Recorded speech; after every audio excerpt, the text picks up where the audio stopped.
We love Zencaster because it allows us to record the audio for our podcast and create the video segments we use for our weekly Sister Scoop episodes. Zencaster has helped us make content capture simple. It's now super easy to record a podcast with Zencaster. Log in using your browser and start recording a high-quality podcast right away. Record studio quality sound and up to 4K video with your guests, and feel a sense of zen knowing Zencaster's multi-layered backups ensure you always have your recordings in the highest quality, even if the connection is unstable. If you've thought about podcasting before and realized that you need a lot of different tools and services, those days are over.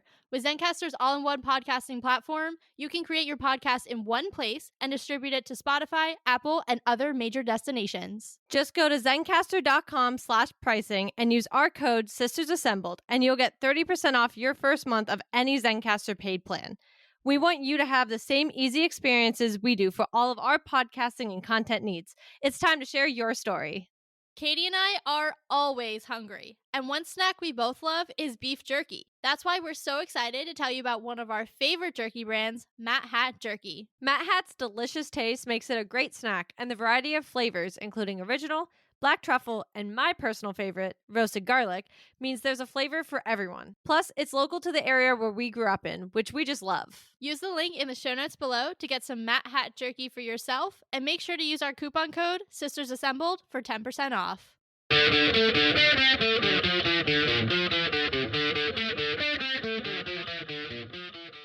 Hello and welcome to Sisters Assembled, your home for all things MCU. And we've got a great episode for you today because we are doing our official Captain America Brave New World predictions. We hit you last week with a double click on Red Hulk, but this week we're going to talk about the film itself, what we expect, and a little bit of background on some of the different characters because there's a lot in this film.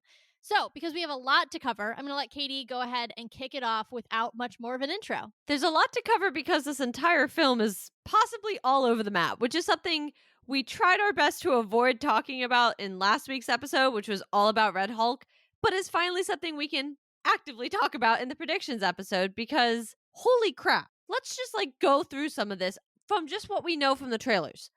We have the Serpent Society, or at least their leader. We have, still undetermined, but something we have to bring in from the Falcon and Winter Soldier, the Power Broker, who could possibly be involved here. We have Red Hulk showing up.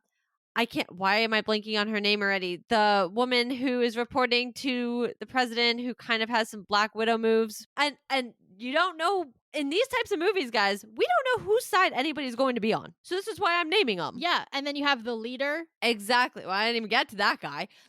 Not to mention, we're finally addressing the massive celestial that's in the ocean. Yeah. Let's not forget that's finally being brought to light. Plus, you have a new Falcon. Betty Ross is back. You have Isaiah Bradley. So you've got some super soldiers in there. Adamantium, a new president, which is going to be actually a big deal because one, he's the Red Hulk, but two, because in a Captain America movie, it's all about the politics. And so, yeah, there's literally so much going on.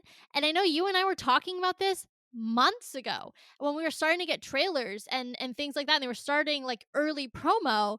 We flagged to each other ooh, this is getting a little busy. There's a lot going on here and a lot of different stories trying to be told at the same time.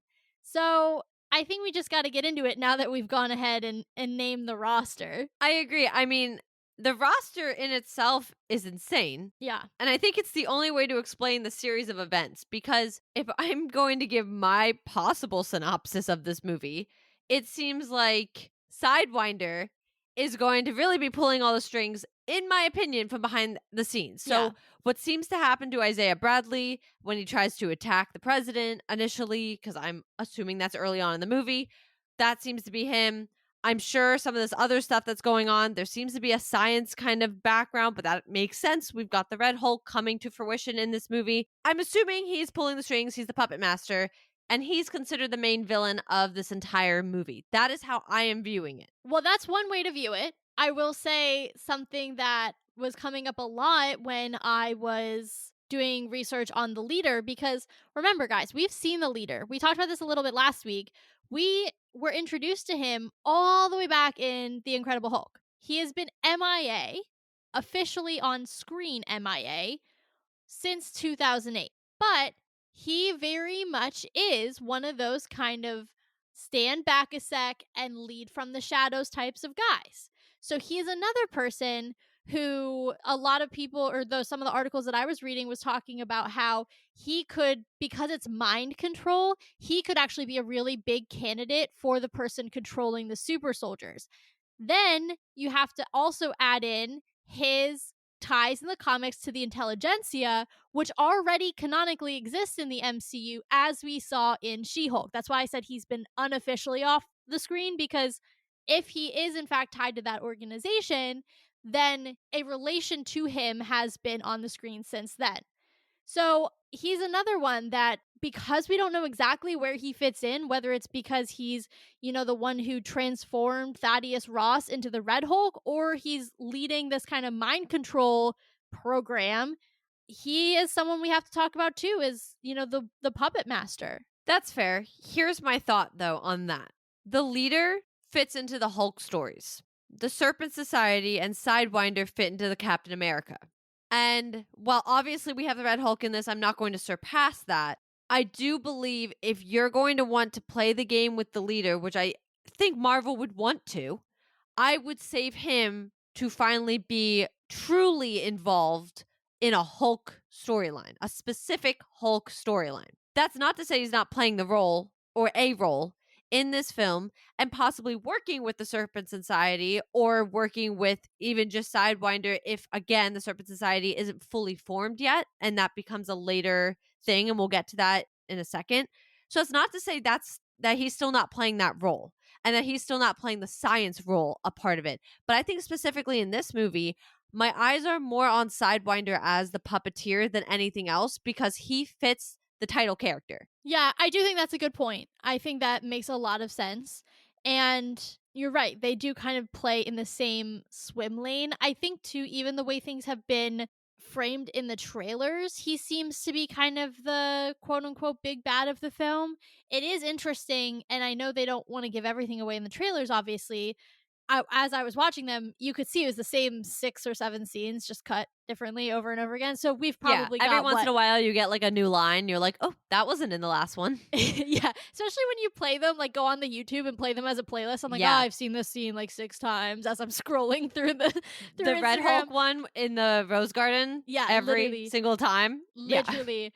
But I do think it's interesting that in none of these trailers have we seen the leader at all, Right. though he is confirmed to be in the film.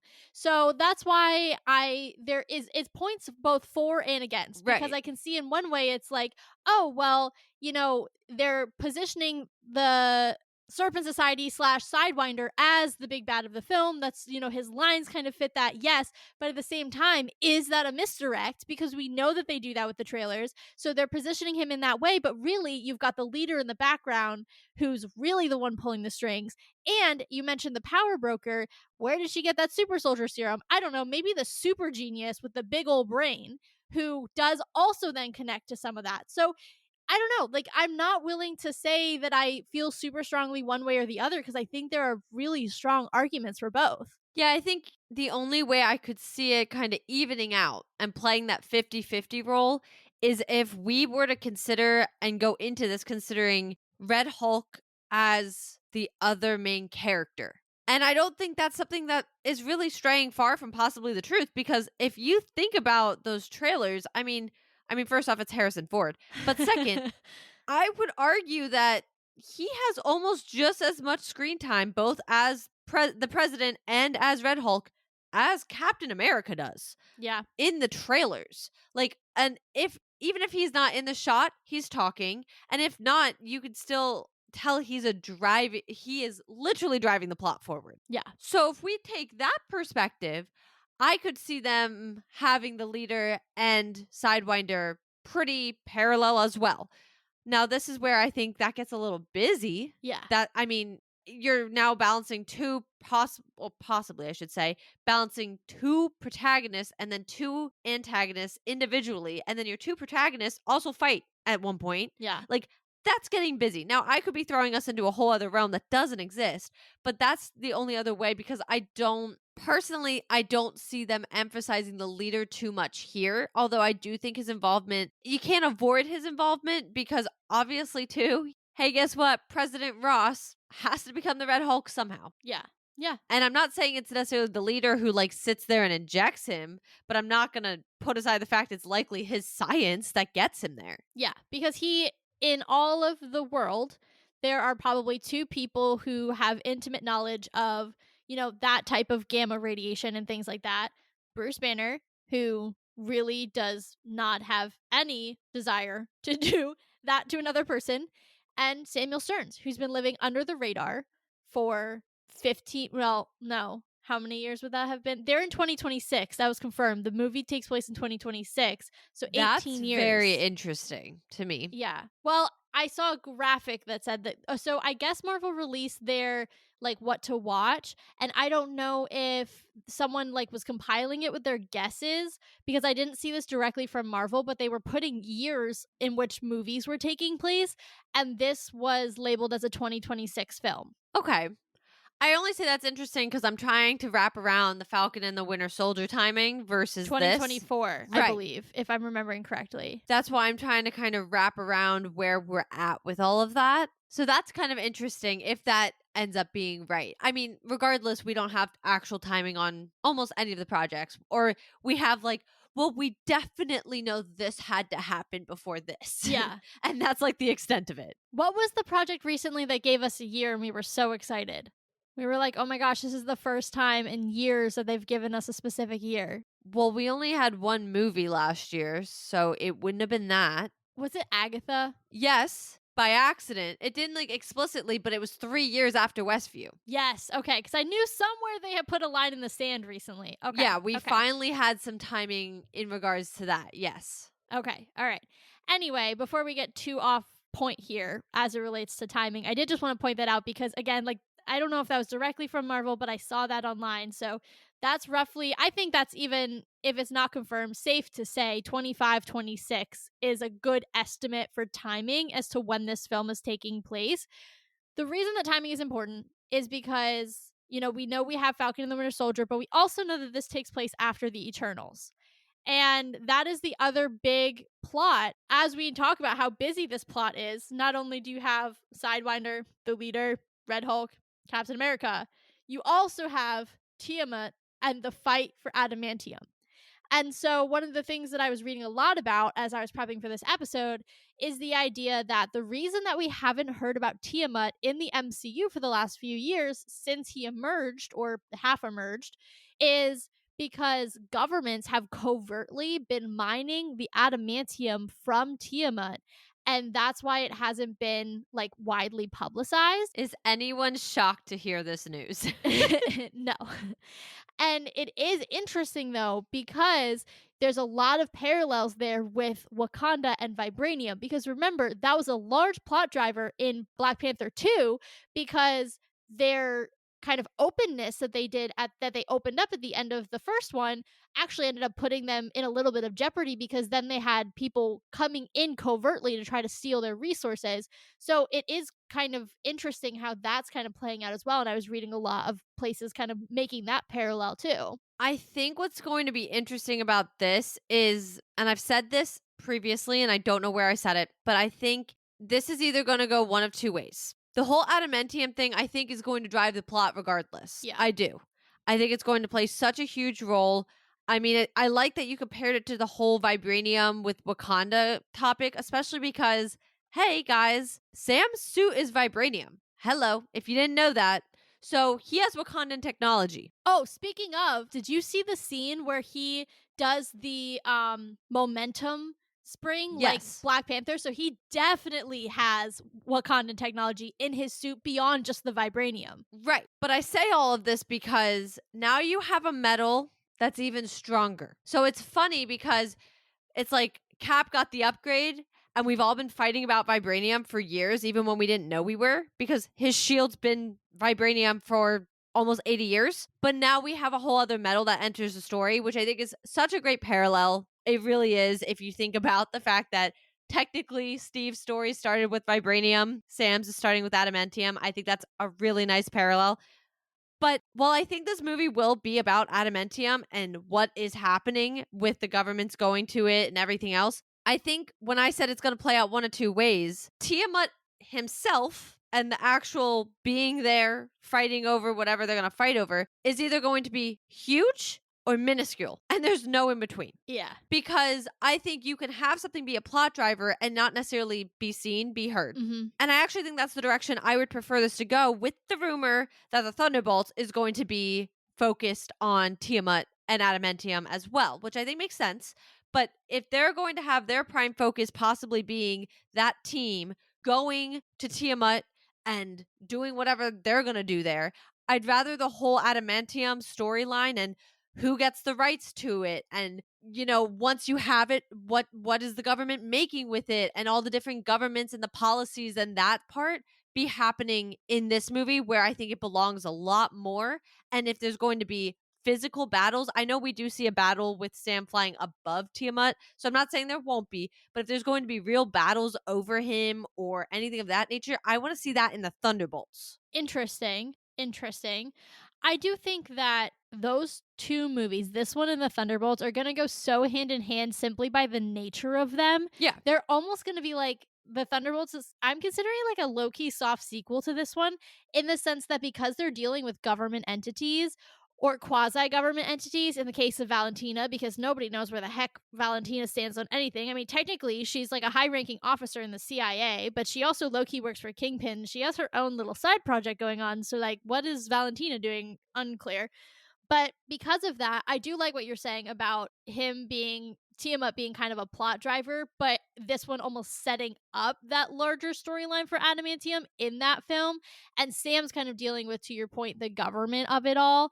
I also like there's a part of me, and we don't have to go deeply into this, but I'm thinking a lot about what does adamantium become? Obviously, we know it becomes a very, very famous skeleton, and it does so at the hands of William Stryker. So that has to get into the hands of the government at some point because it has to be imbued into our good friend Wolverine's skeleton. So we might be, and I know a lot of people are saying this, that's not special, but like this might be the seeds of that. And so if it does become something that becomes a through line the way that Vibranium has throughout so many of the different films, then that through line can lead us into the actual creation of a Wolverine like we saw in X-Men Origins. Oh, for sure. And that's kind of why I think about vibranium, even I'm thinking about Age of Ultron. Yeah, yeah. And the reference, and they actually say Wakanda in Age of Ultron, and meanwhile we're out here like tee hee hee hee hee, no I idea know. what we're talking about. Like, obviously, if you're a comic reader, like you were like, oh, I understood that reference. Yeah. For those of us who quite literally was watching their first, well, that's not true. We watched Iron Man when it came out on DVD when we were like solidly 9 and like whatever. I also saw Captain America the First Avenger in a movie in the park when I was like 12. So, Well, and I'm sure I also probably saw some of the other ones, but at the time you don't like I remember not knowing that they were a connected universe. Yeah, So I just was yeah. like, ah ha ha, superhero movies. But when you're opening the rest of your life by accident while watching this movie and you're like, this is literally going to be my entire personality until I die, you're not picking up on that. Like, Yeah. I remember when we rewatched Age of Ultron, which, funny enough, like that's not the last time or the first time since that time I'd seen it. But I remember because obviously Infinity War rewatch for, prep. But I remember being like, oh, that's insane to me. Yeah. That was something that was referenced and no thought process, because we didn't get that other movie until what, 2-3 years later? I think it was the next year, but that's okay. Was it really? Yeah, 2015 and 2016. Well, you know what? I am convinced Age of Ultron came out in 2014. You can't take that from me. I don't know what it Almost is. positive it's 2015. No, I think you're right. But I am always going to say it came out in 2014 for some unknown reason, and I don't know why. Either way, it's stuff like that. And that's what I see this movie kind of doing for, obviously, most specifically the mutants, because you got to take the stepping stones. And that's why I think I'd rather see the Thunderbolts do the dirty work of whatever that's going to look like, and have this movie, again, it's being driven by what are they, most specifically, I'm thinking, what are they doing with the adamantium? Are we really going to sit here and trust the world's governments to be mining the now upgraded hardest metal on Earth that they've ever encountered, the indestructible metal essentially, and we're just gonna be like, "Ugh, I feel so good about this." Like, obviously not. And then you're gonna tell me that the governments are the only ones out there doing that? Absolutely not. So I want to understand the dynamics there and the policies and the politics of it all. And I think that's what this story can cover a lot more effectively and lay that stone while the Thunderbolts can lay a different one. Yeah, no, I think that makes a lot of sense.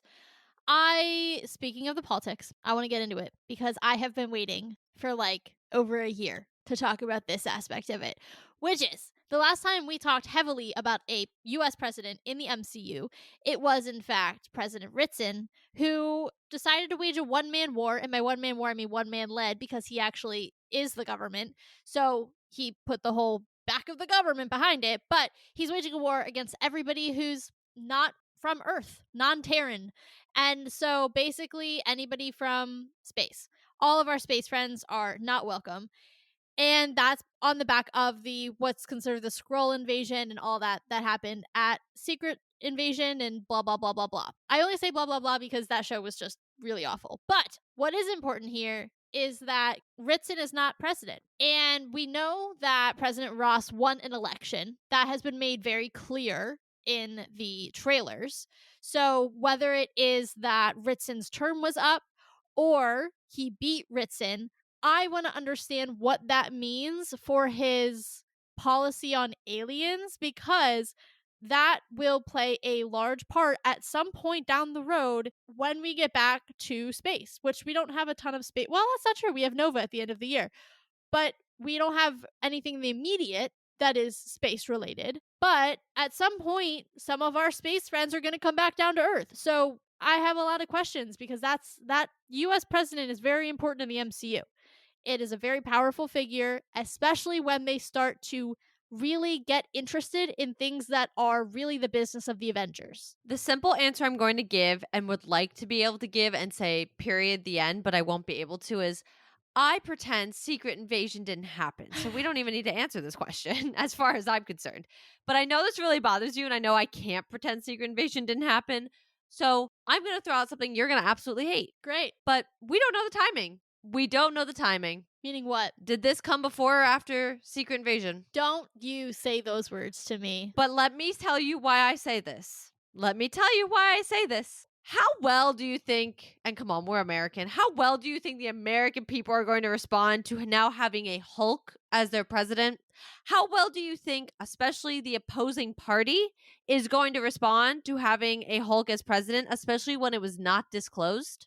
Look, I don't think anybody's gonna take it well. I mean, Okay. you see that journalist in the trailer who's like, they're red now. Follow me on this. Follow me on this. All right, all right. If this is happening, you said 2026. Mm-hmm. We don't, to my knowledge, have any timing on Secret Invasion. That being said, he's either going to, by 2028, be up for re-election, possibly, or his term's up, but I'm going to assume for the dramatics, up for re-election. Or, listen, I don't know the ins and outs of our government sometimes because I find new things out all the time, but I've seen them get impeached for smaller things.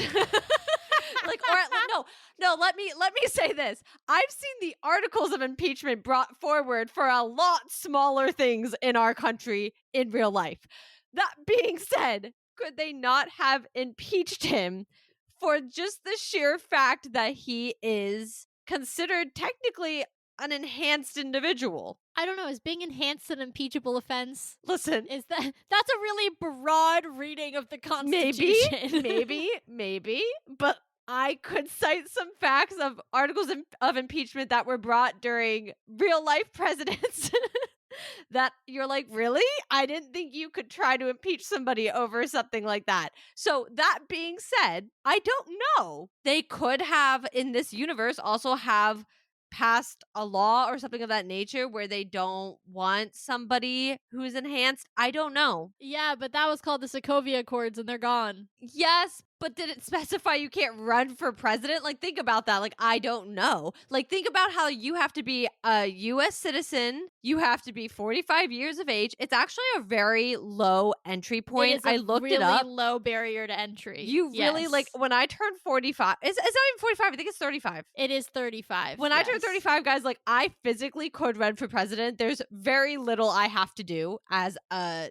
citizen of America and like born in America, like very little. But regardless, maybe it was something put in. You don't know that. I'm saying this because I can't ignore, as much as I want to, that Ritson went to war essentially against anybody who is not from Earth. He announced war, and I can't think that this happened before we brought President Ross into the picture. I just can't think that that is because also, like, what is he gonna now be president as Red Hulk? Like, I just don't see that happening. Also, he is a man of honor and integrity, and I'm sure he's got like a certain level for himself. I don't know if he'd let himself be president knowing that he's been outed as Red Hulk. You see in the trailers how much he tries to hide it. I have a few things to say here. I'm just saying it's a possibility. I have a few things to say. One, I think that the sentiment towards enhanced individuals changed dramatically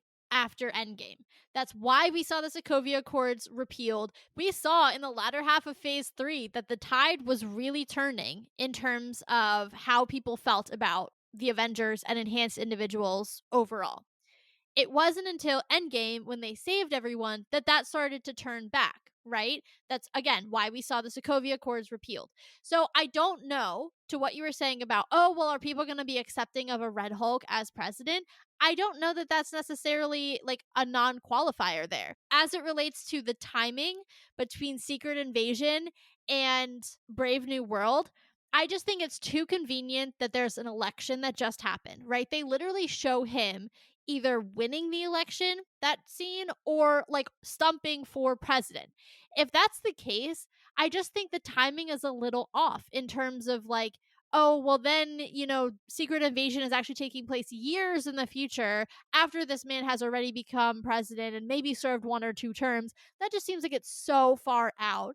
3, interesting that you call Ross a man of integrity when he was willing to experiment on Abomination to create Abomination in order to fulfill his very personal vendetta against the Hulk because he was too busy making super soldiers. I don't know that I would call that a man of integrity. Hold on. And listeners, you're going to have to hold me accountable here. But I'm pretty sure I said he thinks he's a man of integrity. I don't think you did. I feel I'm like I excited did. to edit this back because I don't think you did. I feel like I said something about like he thinks or is perceived or something like that. I don't think you did. Well, maybe I did or didn't, but regardless, it's what I meant. And she walks it back. No, because I don't know. I don't know what I said. That is what I had meant. Whether that's what came out of my mouth, I don't even like him. Like, I love Harrison Ford, but like I don't like him. He's obviously like a butthole. So like I obviously wouldn't be out here saying I think he's a man of integrity. So I don't know what my words were. We'll just have to find out. Regardless, I hear your points. I'm not saying this is like the be all end all, and that's what I necessarily want to happen either. I'm just voicing that's a possibility because I think the problem for me is now that Ross is going to be Red Hulk, you cannot limit him to being a man in office, and you cannot limit him to being a man who wears a uniform. I think he's a great character, and I think he's played such a pivotal role in the entirety of the MCU. But once he is Red Hulk, I just don't see them keeping him in a confined role, especially with the possibility of World War Hulk coming or any type of big Hulk storyline coming in the whatever future. I don't see them trying to keep him in the president role. I don't know. But I do think you opened a huge door with President Ritson essentially declaring war on anybody who's not Earthborn. Because I remember after Secret Wars saying, what about people like New Asgard? That entire colony, obviously none of them are Earthborn. I mean, I guess some of the kids might be now because they could have been born on Earth. Honestly, my timing there is like all off. But you have an entire colony of people who are not from Earth. You have aliens all over the place as far as scrolls who are peaceful, which obviously was the intended target of his war, but still, like, it opened the door to not just scrolls, it opened the door to a lot of other groups. So I just think my issue is, and again, if we could all just forget Secret Invasion existed, we'd be good. Like, this would actually solve all of our problems.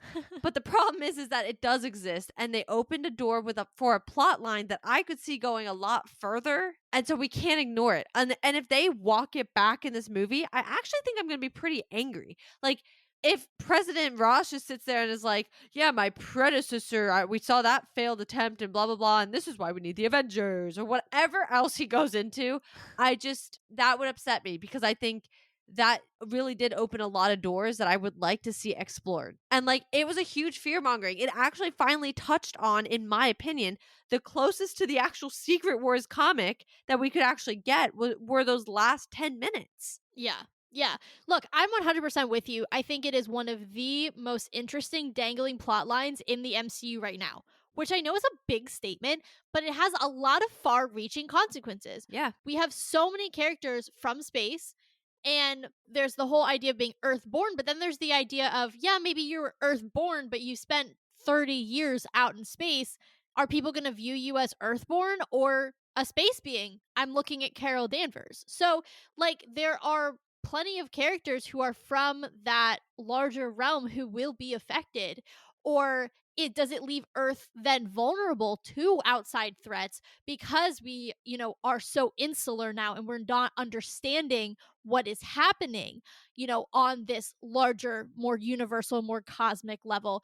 I really hope that, not because I think it's a good policy, because obviously it's, an allegory for all sorts of different discrimination, but storyline wise, I hope that Ross keeps it so that even if he doesn't implement any enforcement because he's busy, being Red Hulk and focusing on Adamantium and potentially rebuilding the Avengers with Sam, that it stays on the books so that if he only is a one-term president, to your point, because he is the Red Hulk and he's meant for bigger things, and in a few years we get a World War Hulk movie that is set after he's done being president, fine, then no harm, no foul there. But if that's still on the books, we could have another president come in and say, you know what? My predecessor, he didn't do anything to enforce this, but I am, because I believe in, and I'm going to quote here, Earth first, and like Earth beings first, or whatever the dog whistle will be. Then you can continue that storyline without it being like a mainstay of Ross's presidency, because I think Ross's presidency is going to be defined by so many other things just by the sheer nature of who he is as a character. I think that's a good direction. I think for me, though, I'd be a little annoyed only because it's like, then what was the point of Ritson? Because I understand he's the one who like introduces it, but then if you're not going to let him see it through and then you're going to take a pause to focus on, like, to me, it's lazy storytelling, if I'm being honest, because it's like, oh, oopsie, like, we actually need to fit Captain America in here. So we're going to have him be president, not focus on this at all, and say, to your example, the next president then comes in and does say, President Ritson had it right, and we are going to do this and whatever. That's lazy to me. I That's don't very disagree. lazy. So I think I'd rather see and have them tell me, no, actually, Secret Invasion takes place in 2028, and Ritson just had one. I mean, I'm fine with that. I think it actually is one of those moments that would be like, oh, that's kind of crazy because we're so used to things, and this comes down to the timing discussion, but we're so used to as things come out, this is the order. And obviously, it wasn't always perfect, and that wasn't always true. But for the most part, you weren't watching something that came out 4 years before where it should belong on the timeline, with the exception of a few, because obviously there were a couple blunders, like whatever. But like, I just think that could be a very interesting, like, oh crap moment because it's a show we watch. I mean, wasn't it 2023? I think so. I think Oh so. God, I forget we're in 2024. I think it was 2023. Yeah. So a 2023 show that could be based in 2028 that we might not even find out about until either 2025 or longer where it actually places. Like, that's interesting to me. And I do think the doors are more open. Plus, and I don't remember his name, but he was also a New Girl. The guy who plays President Ritson said he doesn't know if he's done with the role. Like, that was something he actively said during the Secret Invasion time. He was like, I'd love to be called back. And that's how we knew he wasn't going to die. Yeah, I mean, look, it could be interesting if we did it that far out of order, I guess. I'm not really a fan of that because it hurts my brain, and I also didn't like that show, so I don't want it to hurt my brain and be bad. That's just like a double whammy. What could be a possibility, though, if we want Ritson to really, bring this back and be the one to execute on his order, essentially, is if he was only serving one term, lost to Ross, you call that a pause essentially on the policy. Then he re wins the presidency again because he will not have served a full 8 years, therefore, still able to run again and serve. And then he goes in and enforces the policy when he becomes president again. That's totally an option, especially if the actor's saying, hey, I don't know whether or not I'm coming back. I hear you. I don't love it. I like it better than them showing me something that took place 5 years ahead of time. No, I don't. I don't have an issue with that. I really don't. I do. I think it'd be really interesting because it is so secluded in the MCU that I think I'd be like, well, you weren't putting dates on anything, so why would I complain? Because I don't want to watch something that's that out of order. I mean, I hear you, but we already watched it. Yeah, and I hated it. But it's already over. But then I'm gonna hate it more. But like it's over. But then if there's a continuation, like if something directly references it, I'm not gonna remember it because I hated it the first time. I don't know. I'm just putting it out there. But I want to change topics because there's a funeral and my gut is telling me something I don't want my gut to tell me. Uh-oh. But does our new Falcon make it through this movie? I'm gonna be really annoyed if they introduce him. I mean, he's obviously been introduced, but like if they suit him as the Falcon and then kill him in the same movie, I'm gonna be really annoyed. Yes, I don't disagree, but I think there's a couple reasons why I could see them doing it. One, just Easter egg small thing, was that obviously at the funeral we saw that the casket was covered with an American flag. We do know that Joaquin served. That's how he met Sam. So, and again, it could be any military personnel, but Sam's clearly at the funeral, and I'm trying to figure out who it could be that's not some random character. We also see Sam at the hospital at some point, and we only see him looking a little stressed out. But also, it would be an unfortunate but full moment for him because he lost his initial partner while wearing the Falcon wings before he was the Falcon. But when he was serving in the military, he lost his initial partner. That is like, if y'all don't remember from the Winter Soldier, that is why he is leading that grief group. That is what he tells Steve. That being said, I don't mean to say it from because I would like to see this character continue, but also I raise a question that just needs to be raised and is not how I feel. Do we need another Captain America and Falcon? Do we need to replicate it that much? I kind of like the idea of everybody kind of moving up the ladder, essentially. Like, not that the Falcon is a bad character or a bad mantle, because essentially it's not a character anymore. It is a mantle in the same way that Cap is, right? But Cap is a higher profile character or mantle, right? That is the whole point of Ross's discussion with Sam about making it an official military position again, because it is a symbol and it means something. So for Sam to go from the Falcon to Cap is a step up in terms of level of profile. And I kind of like that then somebody is also stepping up into that Falcon mantle and not leaving it empty. So I don't think that you're running the risk of basically recreating his and Steve's relationship in the sense that you have Captain America and the Falcon. I don't think that's what you're going to get. I think you're going to get two different men. I mean, obviously Sam's the same, but in a different role. You're going to have two different men who are going to wear their mantles differently than they did when previously. In Sam's case, being the same guy, different mantle, and in Joaquin's case, wearing a higher profile mantle than being a regular man who served. I think that there's still a story to be told there. I don't know that Sam is going to have Joaquin with him on every mission, but I like the idea of giving Mackie the opportunity to play off someone in that way, because I think he shines so well.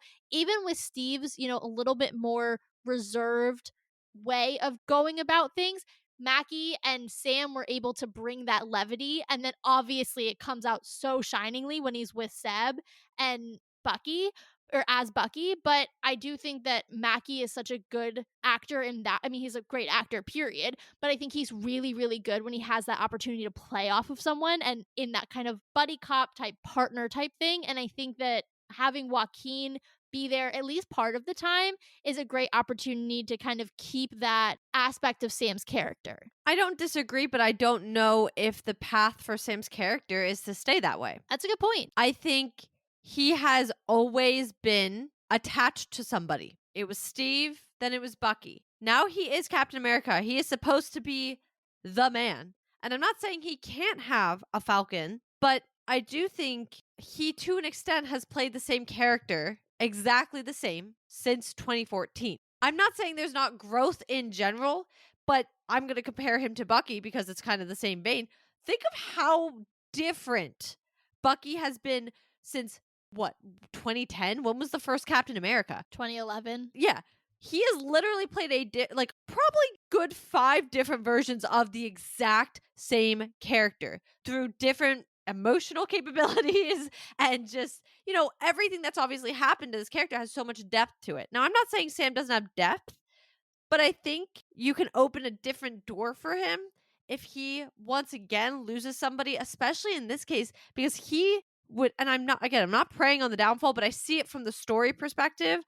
He brought this kid into this directly. And I think we can't shy away from the fact either that, guys, this is not going to be a normal Captain America movie. I love Steve Rogers, but that man is a super soldier. Sam is not. And that's not a bad thing, but you got 2 regular guys with suits walking in there. You don't have 2 super soldiers like in Civil War walking around. That's not a fact anymore. You don't have one with a vibranium arm that's out here, can literally pull bullets or like block bullets from it. Like, that's just not true. And that's no shade towards them, but it's a caliber drop in that way. A bullet's going to hurt Sam a lot more than a bullet was going to hurt Steve. So that being said, I mean, I think it could be a very interesting character development moment for him. Unfortunately, based off a very negative experience, but I think it could be very interesting to see how he handles that while also taking on and really being Captain America for the first time in a full film. Look, I do totally hear what you're saying from a narrative perspective. I think it makes a lot of sense. I am in the same kind of boat where I hope that's not the route that they go, because I would like to see Joaquin continue and like to see that dynamic continue. Yeah. Or just him as a character by himself. Like, I mean, I wouldn't even be upset if he got his own little mini series or something. Like, let's explore the character. I'm down for that. Like, he seems really cool, and I'm excited that we're going to get to see him again.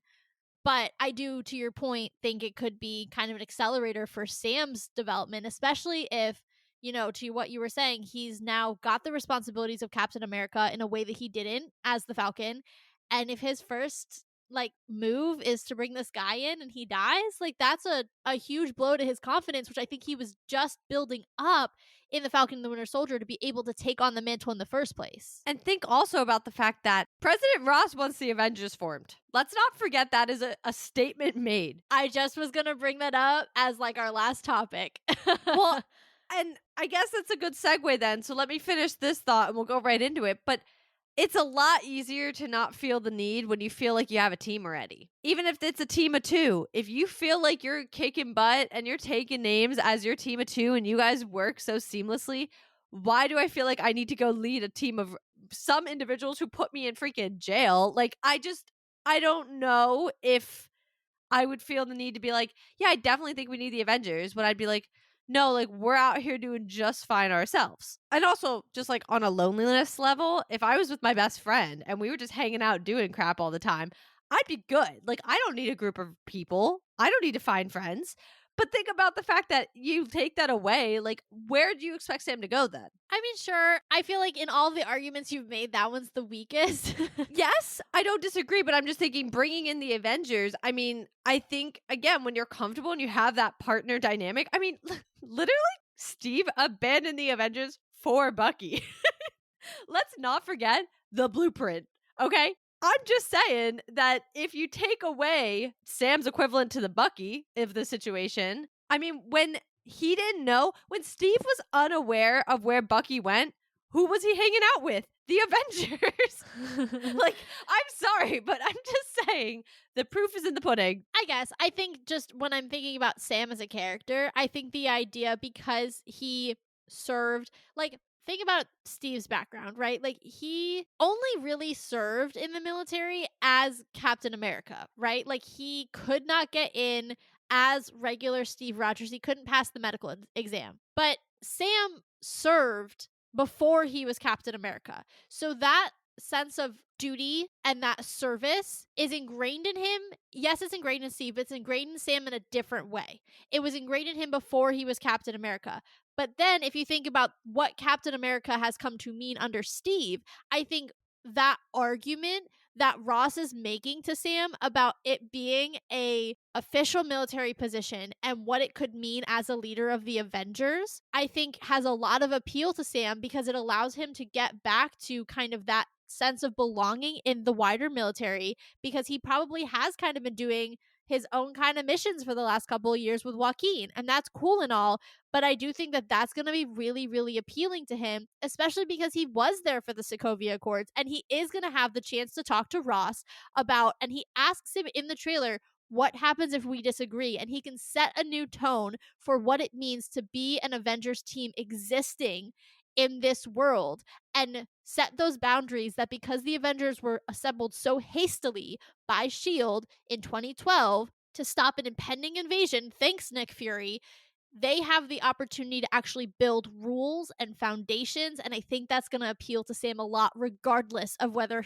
or not he's got Joaquin on it with like at his back. I mean, I hear you. In an essay, this was point 2 because you always bury the weaker point, right? Like, I hear your thoughts. I don't disagree. I'm just saying the possibility is there for that to be part of the push to want to go out and form the Avengers again. But I think let's focus kind of on that for a second because, hey, bestie, Ross, this is like the biggest 180 I've ever seen anybody do. That's probably not a lie, or that probably is a lie in retrospect to some of the people in power that we've seen in the world.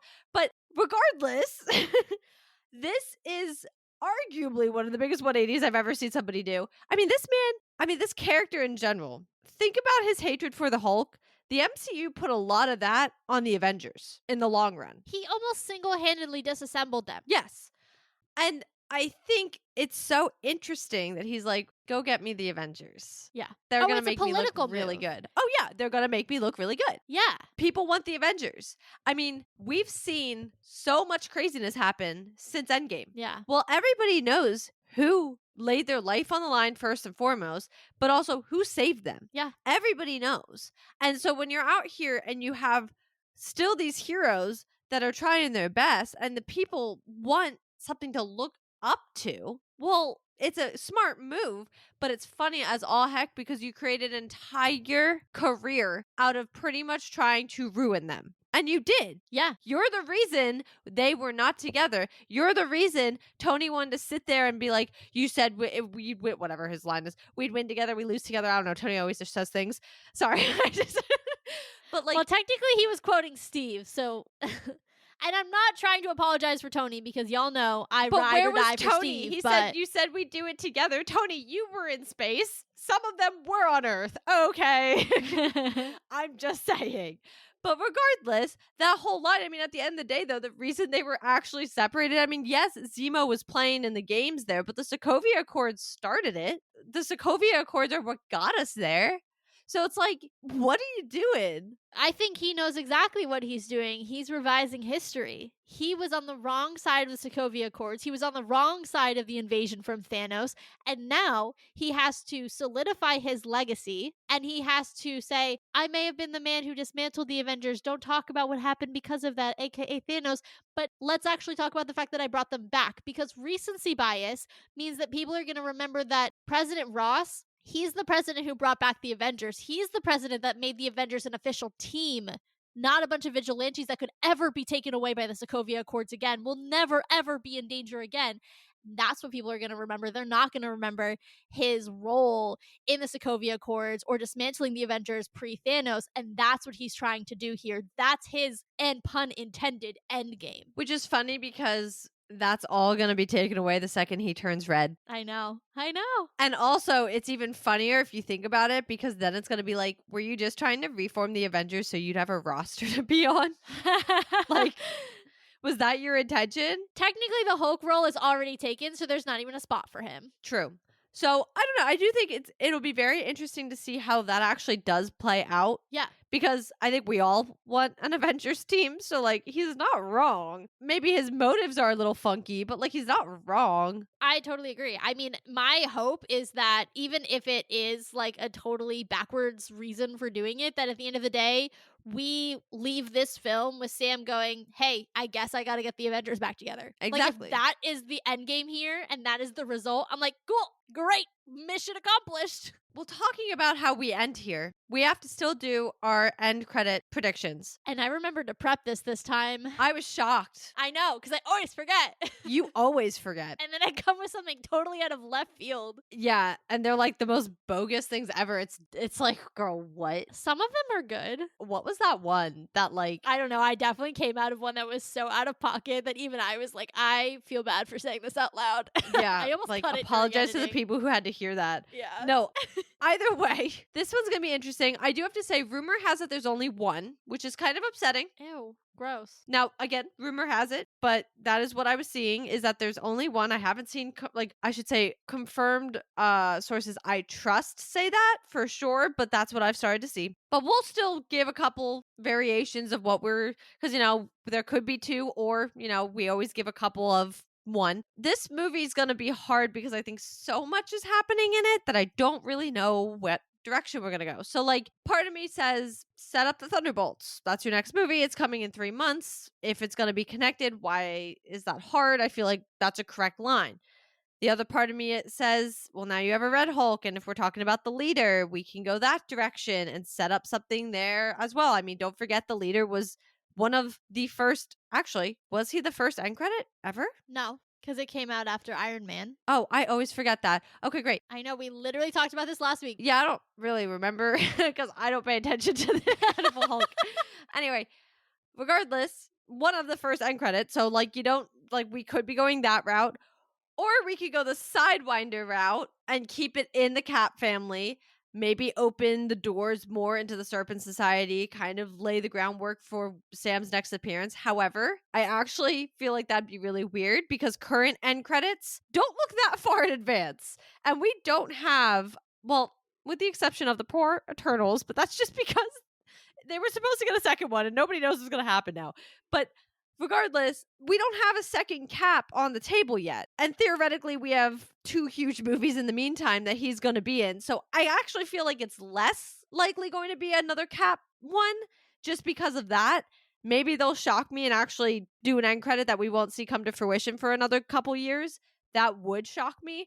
But my money is going to go either more on either going the Hulk route or going right into the Thunderbolts. Okay, I can get behind both of those, especially because the Thunderbolts was one of mine. I just feel like it's low hanging fruit. And like we talked about, like they're so connected potentially that it's almost like a sequel. Well, and Bucky's running around in the government. Like, you see that in the preview for the Thunderbolts. So he's got to be somewhere. And it's almost like Spider Man 3 and Doctor Strange 2, right? Like they were so intertwined that the end credit was the trailer for Doctor Strange 2. So like to me like that's the relationship that these two movies have. So I just feel like it's super easy to be like, here's your next film, comes out in 3 months, also super related. Great. Yeah. I feel like that makes a lot of sense. The other one that I wanted to bring up kind of felt like low hanging fruit. I'm surprised you didn't say it, but Elijah Bradley getting recruited into the Young Avengers. We have his grandpa in this film. We don't know how much Isaiah is in the film because we know he obviously makes the assassination attempt on Ross. I don't know how much he's in the film beyond that because I think we're both assuming that's at the beginning of the film. But Elijah was introduced in The Falcon and the Winter Soldier. And I would be really shocked if he doesn't at least make some sort of cameo in this film. So I say bring him back around and add another person back onto our Young Avengers roster and fill in his slot. We know he's going to be on it. Let's just do that. We're putting those puzzle pieces together. It's a property that, while not confirmed on the slate, we all know is coming, obviously. We know Kamala's out there. Let's just do that. I don't love that one only because, as of right now, he has no abilities. And granted, when we did a deep dive on him, he starts off with no abilities and then ends up getting abilities, I'm pretty sure. Regardless, though, I don't feel like we have enough ground on him to recruit him. Like, I don't think they have enough eyes on him right now for Kamala to go and actually recruit him just yet. And I also think my only other thought process is we are dependent on the twins. And we only have one of the twins. And we don't know when we're getting the other twin. And I just feel like I'd be pretty disappointed if they wasted an end credit that could have been anything better, in my opinion, in this story, especially because it does have so much that it could be opening for it to be another Young Avengers recruitment. Like, we know that Kamala's out here doing it. You know what I mean? Like, I don't need to see them all get recruited. I guess. To me, it just makes sense because of the circles that Elisha's running in. I I also hear think you. we don't know what's going to happen in this film or how integral Isaiah is going to be. I mean, do we see Elijah get the blood? I think it's a blood transfusion, right? I That gives him think his so. powers from his grandfather.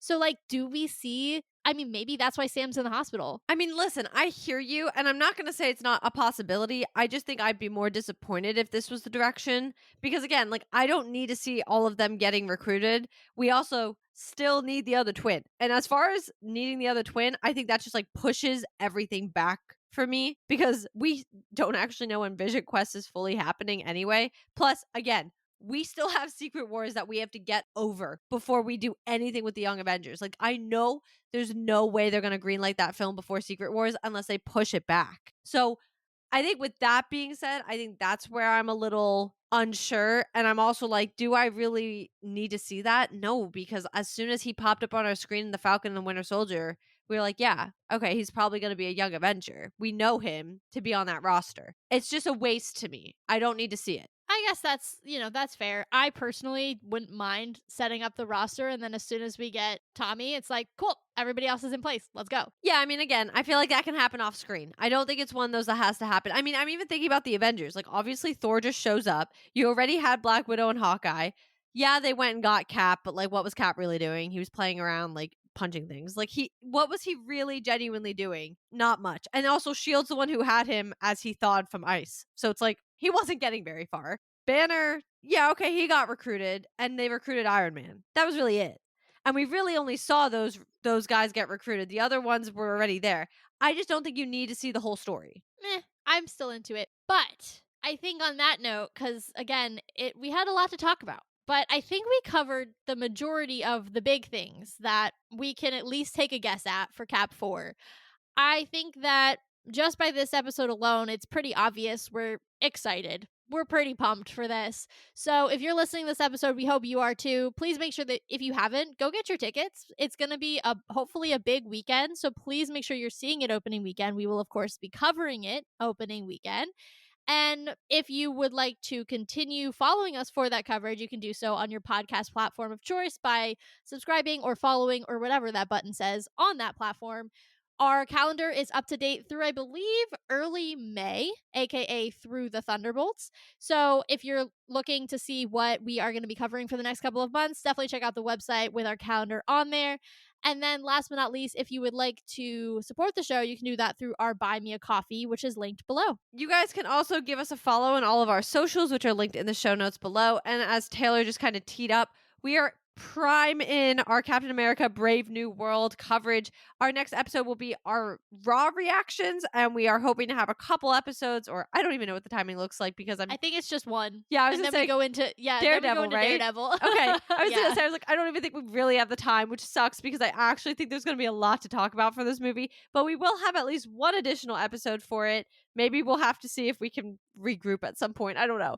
But regardless, make sure you join us next week for our reactions, our super raw right after the movie reactions to Captain America Brave New World. And if you haven't gotten your tickets, make sure you guys go get them so that you can see them opening weekend. And in the meantime, Marvel just blew your mind, so let's talk about it.